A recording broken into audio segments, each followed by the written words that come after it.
Hi, everybody, and welcome to today's presentation.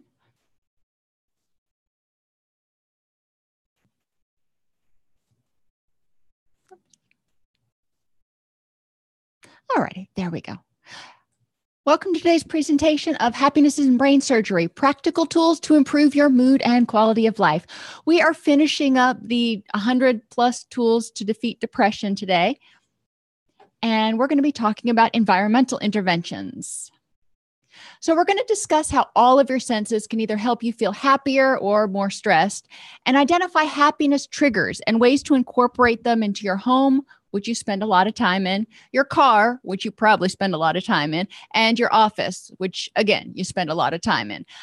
So it's important to really think about all three of those areas. Your environment plays a huge role in how you feel. I want you to just stop whatever you're doing right now, unless you're driving, of course, or on the treadmill. But look around and look at your environment and think about what things are in your environment that make you happy right now and what things in your environment that might be draining energy. Like on my other monitor over here, I have a picture of my dog Brewster, and he always makes me smile. So that gives me energy. If I look at my desk, it's kind of cluttered right now. That drains my energy. But it's important to look around. And I mean, the lights above, I've got bright lights in here, so that gives me energy. The wall coloring, and you can't really tell on this video, but it's a warm tan color, which I tend to like yellows and tans for walls because it's warm and inviting. It's not stark, it's not cold. So it feels comfortable in this environment. And obviously I decorated my area to reflect my personality. So that makes me happy. And it's important that you look around your environments and figure out, what does this say about me? A soothing environment will trigger calming physiological responses. So anytime you're in an environment that is what you consider calming, you're going to have calming physiological responses. Now, some people like darkness, some people like cool colors. It's up to you what you prefer. A stressful environment can trigger anxiety or depression. And we're going to talk about your senses as well. Some people prefer to be in a room in order to be calm that's quiet. Myself, if it's too quiet, I start going a little bit stir crazy. I like to have background noise. So it's important to know what kinds of environments trigger your stress and trigger your calm. If you're stressed or depressed, your environment tends to end up reflecting that. So if you are stressed and overwhelmed, a lot of times your environment will be cluttered and show that you're stressed and overwhelmed. If you are happy and energetic, your environment is probably going to reflect that more. So you want to look at the amount of clutter and disarray and stuff that's just not making you happy in your environment. Get rid of that. Make it a priority so your environment is at least welcoming. When you're happy and energized, your environment often reflects that. So think about how your home and your office are different when you're depressed versus when you're happy. When I'm happy, I tend to have more energy. I tend to focus better. So my inbox is a lot lower. My desk is, a little less cluttered. My home tends to be dusted more often. I'm not a big duster, and I tend to keep things cleaner than when I'm, depressed or fatigued or whatever the case may be. And I'm just like, screw it. I don't care. So think about those two things. When I'm depressed, I tend to not open the blinds. When I'm happy, I tend to open the blinds so I can see outside and watch the birdies and do that kind of stuff. Think about, when you're thinking about your environments and what causes stress and what, makes you more relaxed, think about a place that you walked into that had bad energy. And I remember one place I worked, the first time I walked in to interview, I walked in and I was like, oh, I'm not sure if I really want to work here. Everybody seems unhappy. And it felt stressful. Everybody was quiet and they felt it. I don't exactly know what it was, but it felt stressful. And we've all been in those situations before when you walk into a room and, when you were a kid and you walked into the room and you knew you'd done something wrong because you could just feel it emanating from your parents. And you're like, oh, crap. I don't know what I'm in trouble for, but I'm in trouble. All right, that's the kind of energy we're talking about. And then think about a place that you walk into that has good energy. And hopefully there are more of those kinds of places. And I can think of a lot of different places that I've been that have had good energy, where people were happy, where animals were happy, where, it was just an energizing, happy place to be. Now, you want to eliminate aspects that remind you of the place that had bad energy and increase aspects that remind you of the place that have good energy. So let's talk about our senses. When we're talking about our environment, that's how we interpret our environment, is through our senses. So sights are the first thing that we want to talk about. And extroverts like me, we tend to really like to be able to people watch and see things. If we're in a cubicle, we can get, kind of frustrated really fast. So extroverts tend to like to be in more active environments, and they don't mind people walking around. I actually prefer it. I like to study at a library or at, a coffee shop or something where I'm not the only one just sitting there in total silence by myself.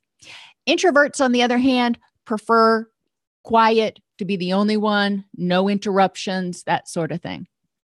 So which do you prefer? My daughter is an introvert. She'll go into her room and she will study. She doesn't want people messing with her when she's studying. Also think about what you see and what feelings that triggers, what pictures are on the wall. And I mean, this office is a really bad example. If you looked around, there aren't many pictures on the wall. I've never been big on putting up pictures, but at my house, I have a lot of tapestries hanging up on the wall that make me happy. A lot of them are Thomas Kincaid tapestries and tapestries of chickens and ducks and, whatever. Y'all know I live on a farm, so now you understand why I have the tapestries of the animals.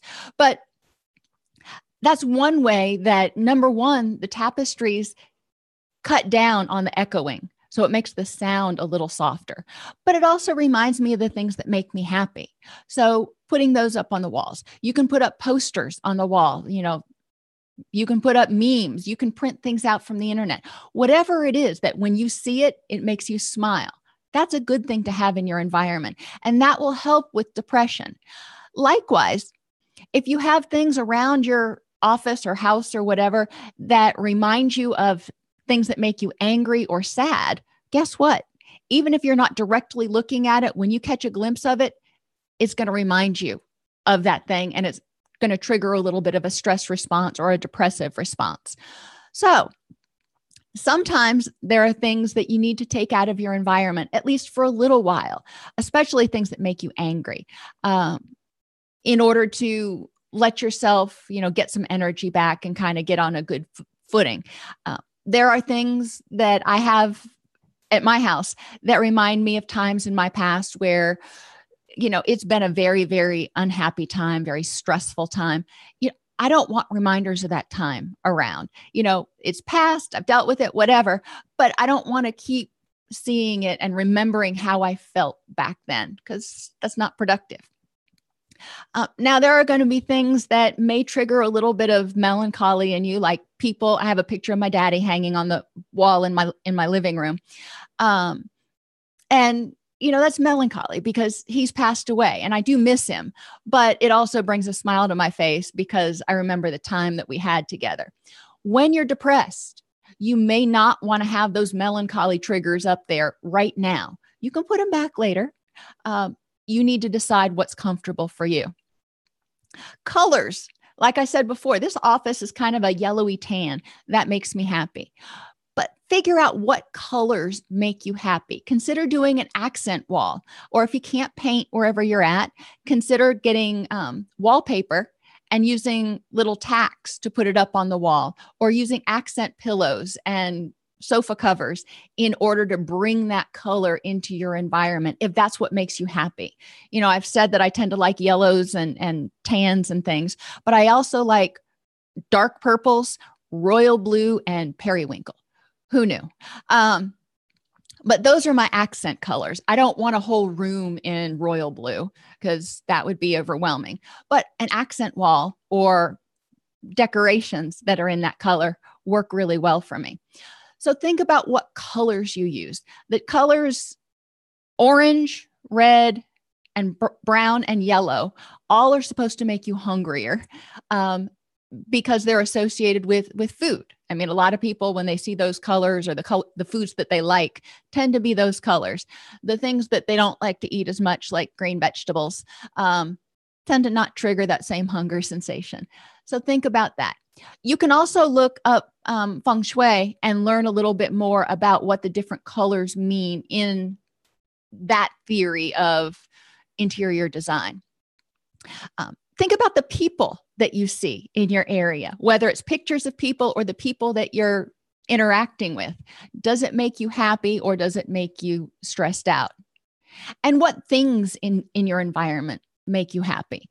And, we don't want to get too materialistic because material things can always go away, but things like a soft pillow, or I love soft, fuzzy blankets. I don't know why, but I do. And my pets, they're not really things, but they're not people either. Love my cats, my dogs, not so crazy about my son's bird, but he's a living creature. So God love him. But think about what things in your environment are there that make you happy, and what things that you would like to have in your environment or that would improve or enhance your environment.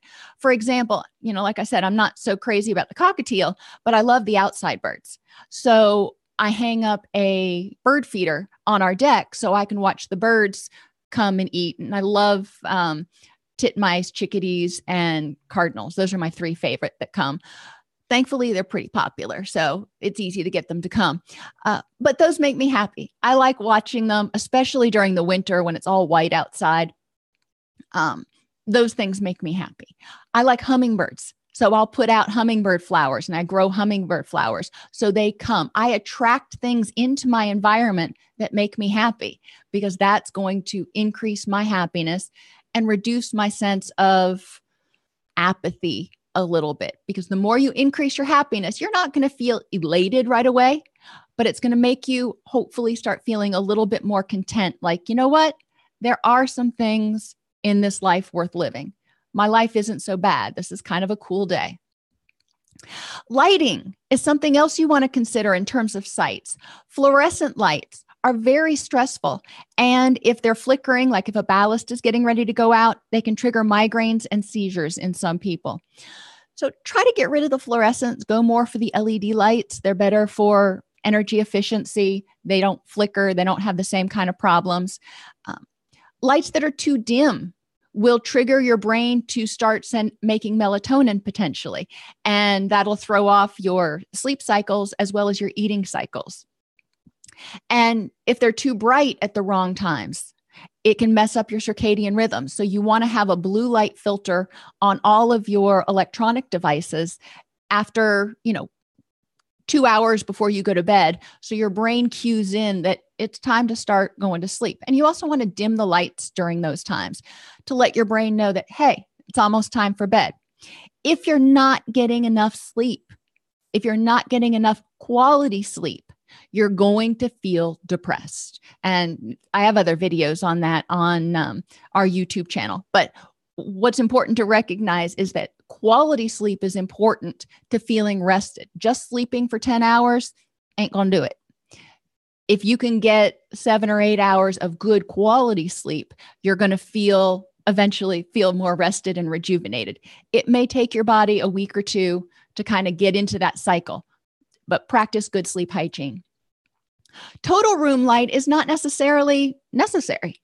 Some people, especially people with ADD, prefer to have just a bright light on their desk. And that's totally okay if that works for you. That way, they're not seeing as much of the extraneous stimuli that might distract them. Smells are one of the strongest memory triggers we have, if not the strongest.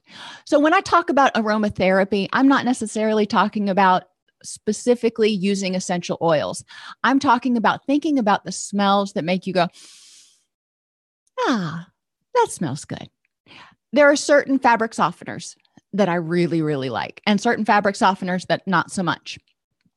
There are certain spices when I smell them, like cloves and cinnamon, that bring back happy memories. There are, certain coffee is another one. So think about the different types of smells that make you happy. And you can get the little wax tarts that you put in the things that you plug into the wall. They're not expensive, and it will really enhance the smell of any particular room. One thing that I was taught, so you don't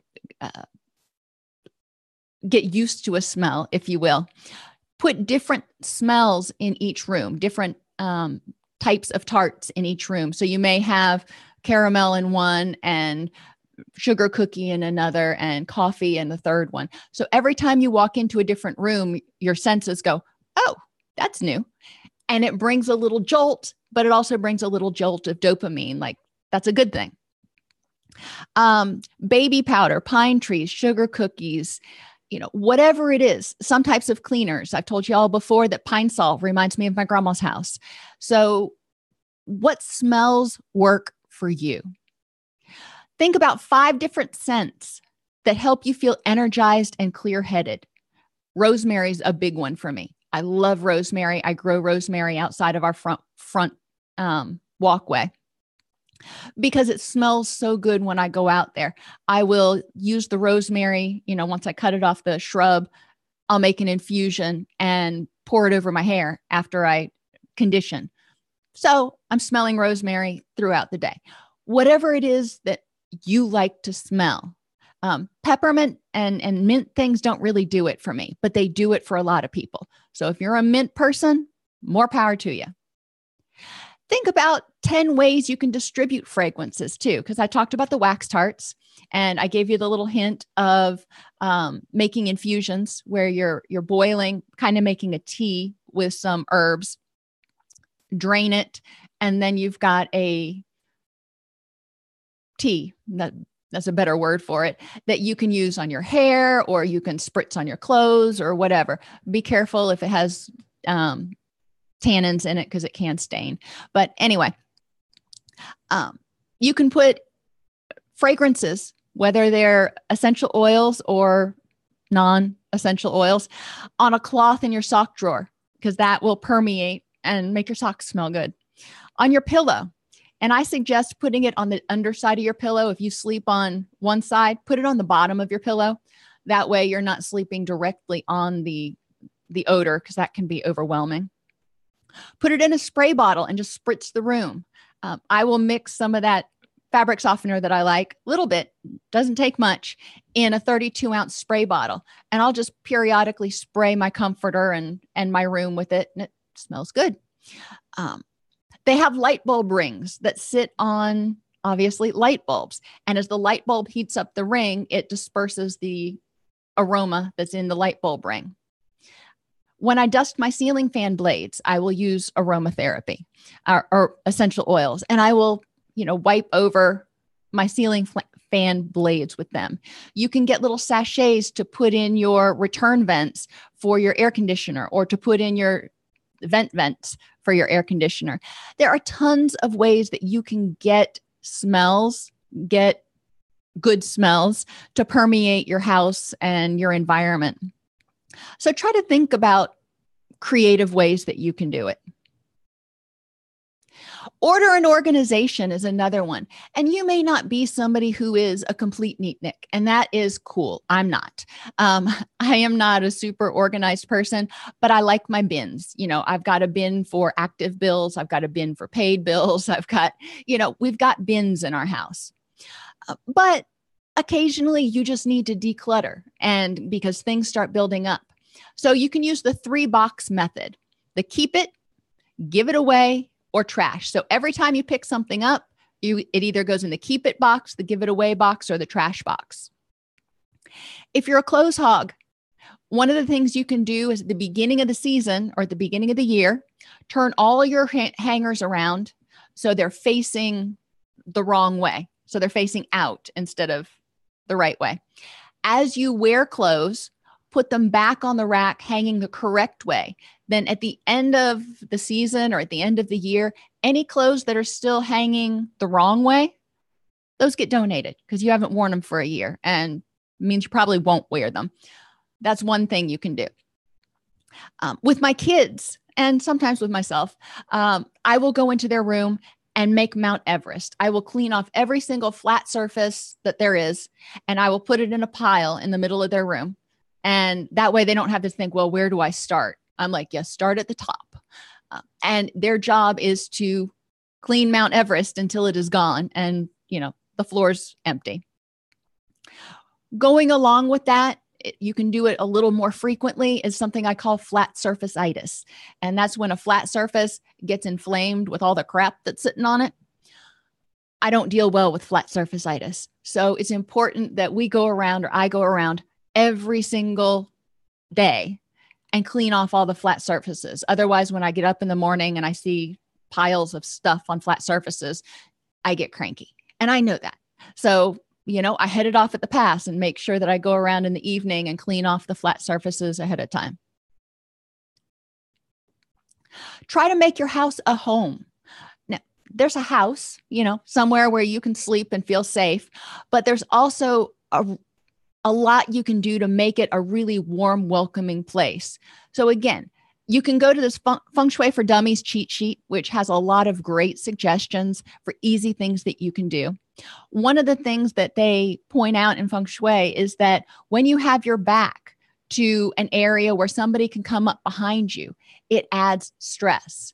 So if your oven, for example, faces a wall, which most of ours do, it's ideal to put a mirror behind the stove so you can see anybody coming up behind you. It's also ideal when you go to sleep to have your head against a solid wall and to be able to see all of the entrances and exits for an ideal, restful environment.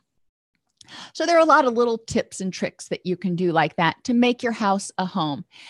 Walk into your living room today, after this podcast, whatever, and look around and say, what does this room say about me? And then when you've figured out what the room's saying, figure out if that's what you want it to say. And if it does, then cool, you're great. If it doesn't, if it doesn't really communicate who you are and what you care about, figure out how you can fix that, how you can adjust that. And just do one room a month, because, redecorating can be expensive, but do one room a month. So you can have this month you focus on your living room. So the place that you spend a lot of your time, it really screams your name.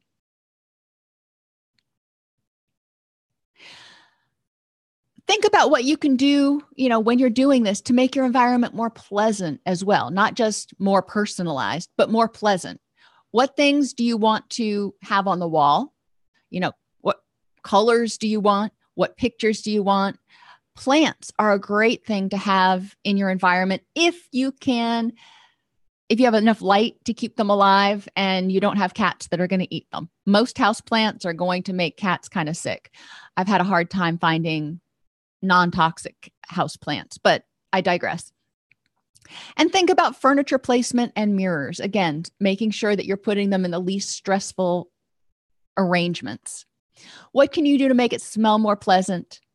Now, sound, we really haven't talked about much, but you can put out wind chimes. You can get little desktop or tabletop waterfalls, or even the big ones that go on the wall. One of the things you want to look for with that is to make sure it doesn't splash out. So look in the reviews to make sure whatever waterfall you get has reviews that says it doesn't splash, because that causes all kinds of problems.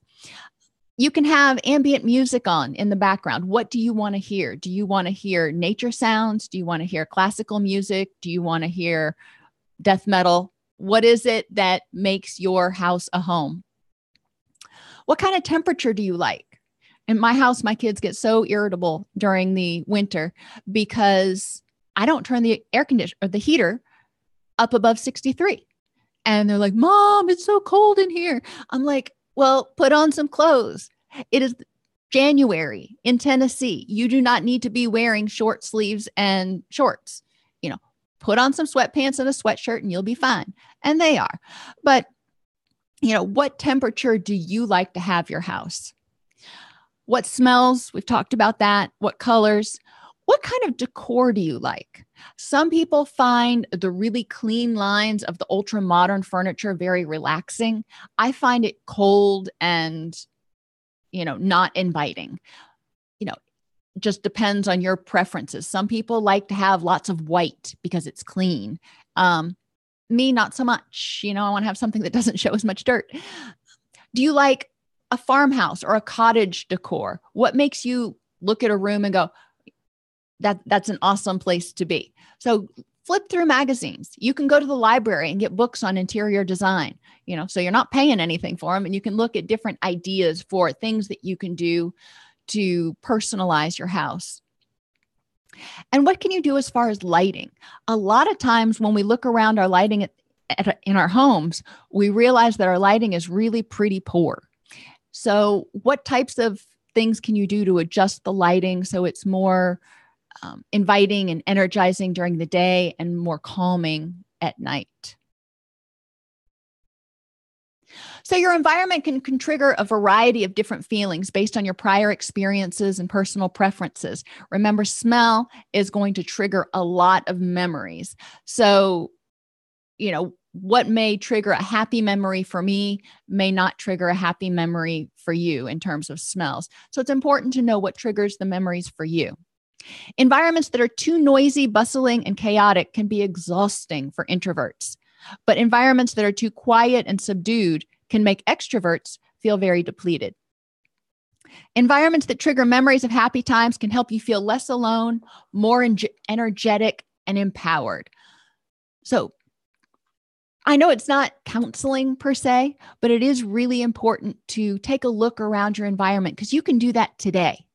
You can start making some positive changes in your little area today to start making it more inviting and relaxing, even if that means running up to the store and getting some kind of fabric softener that you like.